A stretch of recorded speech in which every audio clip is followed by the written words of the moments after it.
Halo, selamat datang di channel Cerita Tentang. Kali ini gue akan menceritakan film berjudul American Made. Film ini rilis tahun 2017, mengisahkan seorang pilot pesawat komersil bernama Barry Seal. Cerita dalam film ini diangkat dari sebuah kisah nyata dari seorang yang bernama sama pada saat era Perang Dingin Amerika. Tidak perlu banyak bicara lagi, langsung saja kita masuk ke alur cerita tentang film ini. Tapi sebelumnya, untuk informasi, di sini gue akan menyampaikan bahwa konten ini pastinya berisi full spoiler. Jadi buat kalian yang ingin menikmati film ini secara full, gue lebih menyarankan kalian menyaksikan sendiri film ini. Tapi buat kalian yang ingin tahu langsung cerita tentang film ini, maka silakan tonton videonya hingga selesai.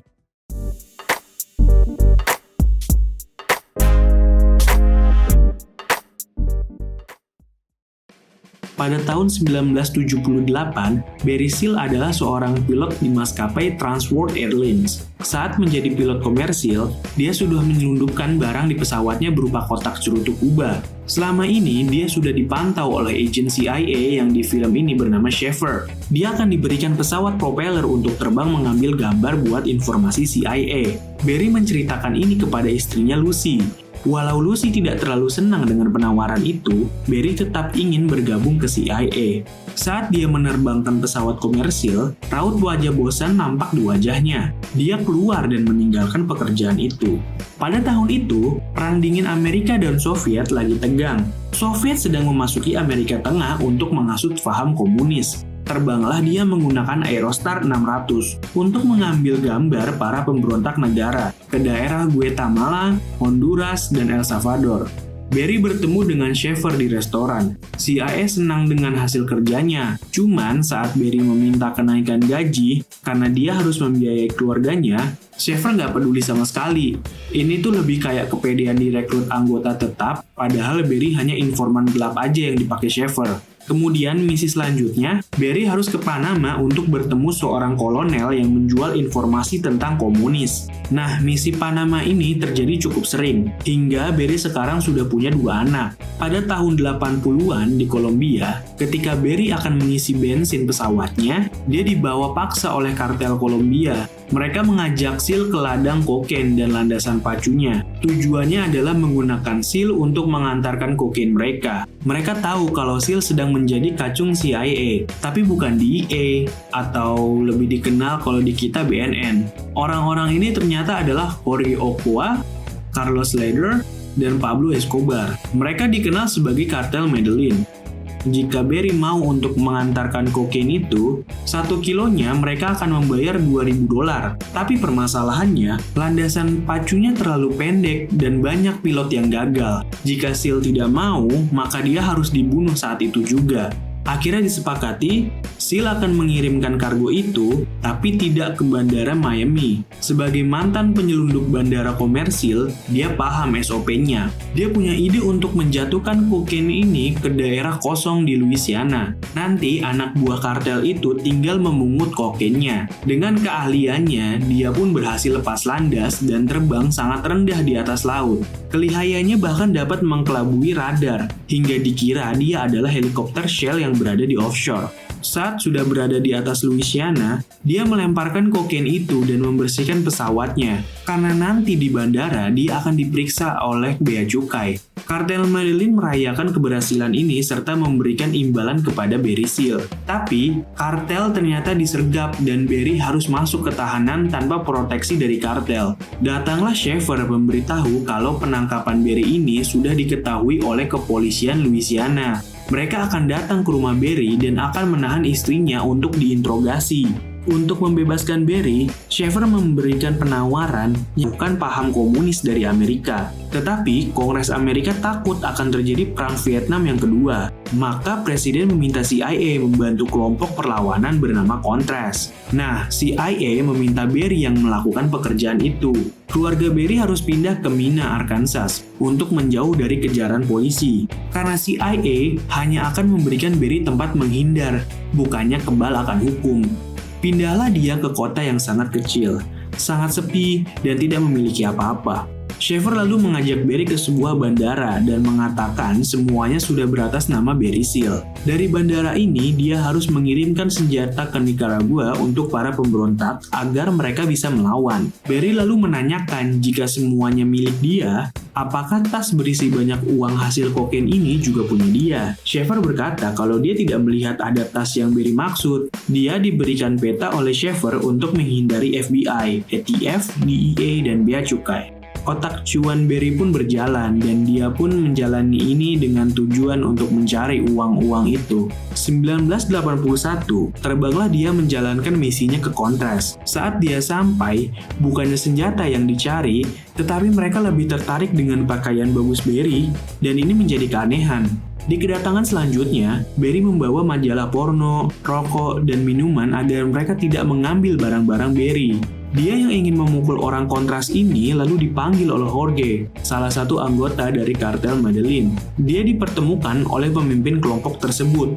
Dia menawarkan pekerjaan kepada Barry untuk mengirim senjata CIA itu ke Kolombia untuk kartel Medellin, lalu membawa kokain ke Contras. Seperti biasa, dia kemudian akan mengisi bensin di Panama dengan bantuan kolonel korup dahulu yang sekarang sudah menjadi jenderal. Imbalannya adalah dengan sedikit kokain. Ya, di sini agak jelimet. Pada intinya ini adalah politik untuk mencari uang. Contras hanya tidak setuju dengan paham komunis yang menyamaratakan kehidupan rakyatnya. Mereka hanya ingin mencari uang dan kaya. Karena Barry selalu ditegaskan dia bukanlah anggota CIA, maka dia tidak peduli dan lebih baik memikirkan uang saja. Pengiriman ini berhasil dan Barry merekrut 4 orang tambahan untuk menambah kuantitas pengirimannya. CIA datang kembali ke Barry, meminta dia untuk membawa beberapa orang Contras untuk diberi latihan di Amerika. Yang harapannya mereka akan mengajarkan hal militer di negaranya saat kembali. Karena menolak pun percuma, maka dia setuju saja. Lagian CIA ini tidak tahu sebenarnya apa yang Contras inginkan. Saat pelatihan, mereka malah terlihat malas dan lebih ingin untuk kabur seperti imigran gelap. Uang yang Barry hasilkan menjadi semakin banyak dan tak terkendali. Dia harus berkehidupan mewah, jika tidak uangnya akan terus bertambah hingga dia tidak bisa menyembunyikannya lagi. 1982, dia mencuci semua uangnya. Dia membeli semua toko di kota Mina, bisa dikatakan semua yang di sana atas nama Barry. Dia membuat kota ini hidup dan berpenghasilan tinggi. Saking berjalan mulusnya, dia harus menggunakan pesawat militer untuk mengangkut barang. Dia pun memiliki 10 juta dolar di bank daerah, 12 juta dolar di bank negara bagian, 15 juta dolar di asuransi, 40 penyimpanan harta di Miami, 20 di Panama, belasan tas dan koper penuh uang, tas yang dikubur di dalam tanah, dan 90 kg emas di lemarinya. Semuanya indah untuk keluarganya, hingga datanglah JB, adik dari istrinya. Dia ini pemalas dan absurd hidupnya. Barry dipaksa istrinya memperkerjakan JB sebagai OB di hangar. JB yang malas disuruh-suruh mulu, lalu membuka salah satu tumpukan koper dan mencurinya, lalu membeli mobil. Barry mulai khawatir karena memakai uang ini pun tidak bisa sembarangan. Jika tidak, mereka akan dicurigai dan dilacak. Di lain sisi, Pablo Escobar menyatakan perang pada pemerintahan dan membuat kartelnya diusir dari Kolombia. Kartel Medellin dan Barry pergi ke Nicaragua untuk bertemu dengan menteri yang mengontrol landasan. Kartel ini ingin Barry membawa 1.500 kg kokain dari bandara Nicaragua, sedangkan adik iparnya sedang tertangkap karena membawa koper penuh dengan uang. Barry yang bingung pun lalu pulang dulu untuk menyelesaikan masalahnya yang di rumah. Dia menyuruh JB untuk pergi dan membawa uang yang banyak agar tidak menjadi beban. Namun kartel tahu JB menjadi beban Barry, maka kartel menaruh bom di mobil JB. JB pun meninggal. Karena tidak ada progres Contras akan melawan Sandinisti dan berita perlawanan kartel Kolombia, CIA tahu kalau Barry sudah mengkhianati CIA dengan mengirim senjata ke Kolombia. Langsung diperlihatkan kalau Barry membuang semua barang dari CIA, sedangkan CIA membuang semua dokumen tentang Barry seperti surat tanah dan lain-lain. Intinya adalah saling membersihkan tangan yang kotor. Saat Barry masih membersihkan hangarnya di malam hari, dia disergap oleh DEA, ATF, polisi negara, dan FBI. Barry dibawa ke tempat jaksa agung negara bagian. Saat jaksa ini mengancam Barry, dia ditelepon oleh gubernur negara bagian, yaitu Bill Clinton. Di luar, dengan santainya, Barry mengetahui kalau dia akan dibebaskan dengan sangat mudah karena dia tahu rahasia negara. Maka dengan berat hati, jaksa dan kepolisian harus melepaskan dia saat itu juga. Berpikir kalau dia diselamatkan oleh CIA, ternyata dia dijemput langsung oleh orang-orang presiden. Di sana, ada dua kubu yang membutuhkan Barry. Kolonel militer yang ingin Sandinista ini hancur, dan DEA yang sangat ingin meringkus penyelundup narkoba Amerika. Maka pergilah Barry untuk membantu meringkus kartel Medellin dan Sandinisti agar membebaskan dia dari kehidupan kemelut ini. Di dalam pesawatnya, dimasukkan kamera yang akan memotret Menteri Sandinisti dan kartel Medellin. Pertukaran kargo dilakukan dengan Barry yang terpaksa membantu dan rekannya yang mengambil gambar. Dengan sadar, Barry berada dalam foto-foto ini. Kemudian saat dia pulang, berita-berita di TV menampilkan foto yang ada Barry di dalamnya. Foto ini membuat kartel Medellin semakin terpojok dan bersalahnya kelompok Sandinisti. DEA sebetulnya berjanji tidak akan membocorkan gambar ini. Namun berita-berita sudah mempublis foto ini, yang padahal kartel Medellin belum ditangkap oleh Kolombia. Sekali lagi Barry dipermainkan oleh pemerintahan. Dia lalu mencoba pasrah dan menjalani hidup dengan keluarganya. Sedangkan kartel Medellin yang marah sedang bersiap untuk menghabisi Barry di Amerika. FBI datang mengambil semua harta yang Barry punya, kecuali yang ada di badannya. Istrinya pun diminta untuk kembali ke kampung halaman oleh Barry. Ketika persidangan, dia tidak ditahan atas kesalahannya. Karena dia juga membantu negara, maka dia hanya mendapatkan hukuman pelayanan sosial saja. Sadar akan bahaya yang mengintai dari kartel Medellin, dia tinggal berpindah-pindah tempat dan merekam semua misi itu dalam video.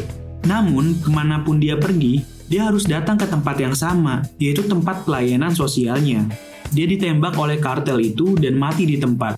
Semua rekaman video Barry diambil dan menjadi data rahasia.